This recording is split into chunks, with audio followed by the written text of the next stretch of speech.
When they started talking about the rockets and then, how they were going to be going into enemy territory, for some reason, I don't know why, I don't know why I pictured this in my head, but I thought that Tanya and her squad was going to be riding on top of the rocket instead of inside of it. I really hope I am not the only one that had that image in their head when watching this episode, because when it was mentioned that they were going to be on these rockets and they were going to be going into enemy territory and all that, I assumed that they were going to be riding on top. And the image of Tanya on top of the rocket with the thrusters on the back like falling off and shit, I assumed she was just going to be on top of it while keeping like a barrier or something up. That's what I assumed was going to happen. But then when they got inside the rocket, I'm like, that makes way more sense than what I was thinking. But I just don't know why.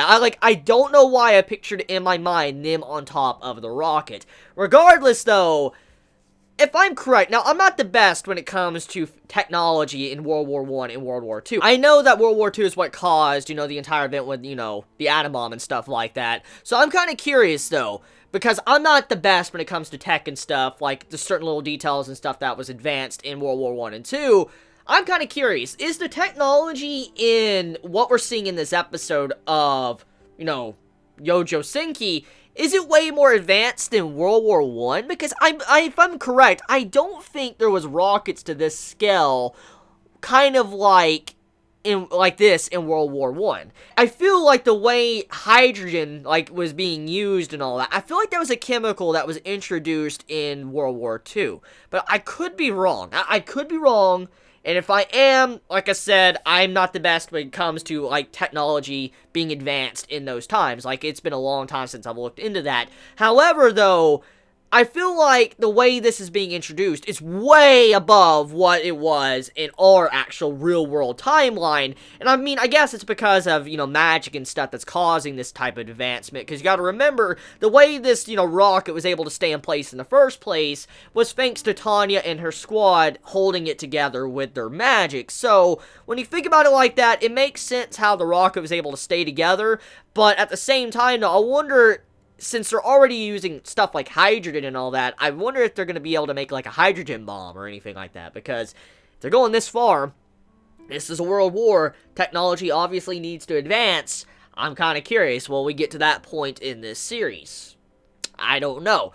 Anyways, though, I feel like this episode, overall, it was a very slow-paced episode. It was a slow-paced episode, good episode, don't get me wrong, but it was a slow-paced episode. The main point of it was kind of setting up a trap for the enemies to come into and then wiping them all out at once. So, pretty much this is what's going on. Tanya's entire empire, they're backing up from the front lines. They're moving the front lines back, so it's kind of like they're losing land. And obviously, it's like they're initiating a retreat, and obviously the enemy soldiers, they're going to be coming in trying to take out and, gain this land, gain more momentum. And so, because of our, team, the Empire backing up, they're leading them into a false sense of security and leading them into a trap. And then once all that's done, they're going to pretty much encircle them and all that, and then they're going to wipe out their entire army because they have nowhere to go. And so they're leading them into a very good trap. And it's something very smart to do, and it's also something that could obviously go wrong too if it's not done properly. So there's a lot of things on the table right now that could go wrong, depending on the situation, the choices of the actual soldiers on the enemy side and our side as well. So amongst all of this, though, there is some things that are very interesting going on with Tanya's character throughout this episode of Youjo Senki.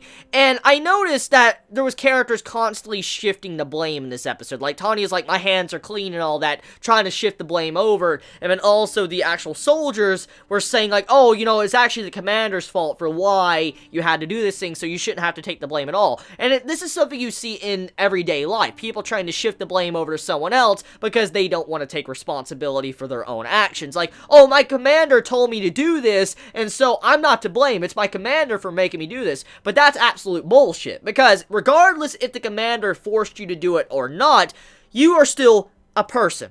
That means you are capable of right or wrong. You're capable of making your own decision. Unless you're being tied the fuck down, you cannot move your fucking body, and they force you to pull that fucking trigger because you can't move your body, then I understand. But you had control of your body, you had the choice. Yes, you would probably be killed, yes, if you disobeyed orders. Regardless, though, you had a choice. And so because of this, you cannot just shift the blame over to someone else. And that's what you see going on here. People shifting the blame, which this happens a lot in today's society. People don't want to take responsibility for whatever happens, so they shift it over to someone else. This person shifts it over to someone else, vice versa. Back and forth, and you're just in this constant, just turn around to where like, oh, it's your fault, it's your fault, it's your fault, and that's what happens.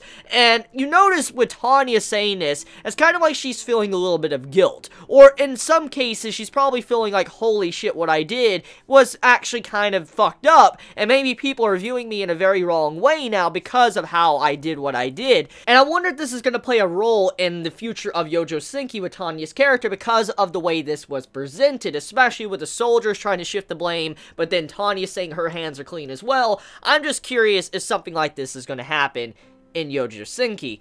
So yeah, overall the episode, like I said, it was a very simple episode. There was some very good moments throughout the episode, especially towards the end with the actual dude supposedly being discharged because of potato poisoning. Like,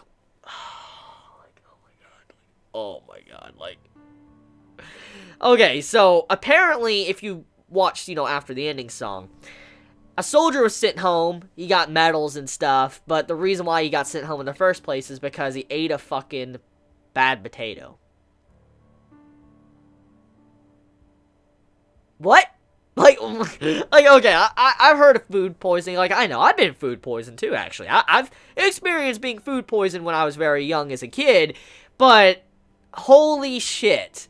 Like, of all the things that you could be, discharged for from the military, you got food poisoning, or poisoned by a fucking potato. Like, this is so fucked up, because when you think about soldiers on the battlefield, you hear about soldiers getting discharged because, they got their fucking leg blown off, or their arm is gone, they've lost their sight, hearing, whatever. They've been discharged because there's just problems with them physically.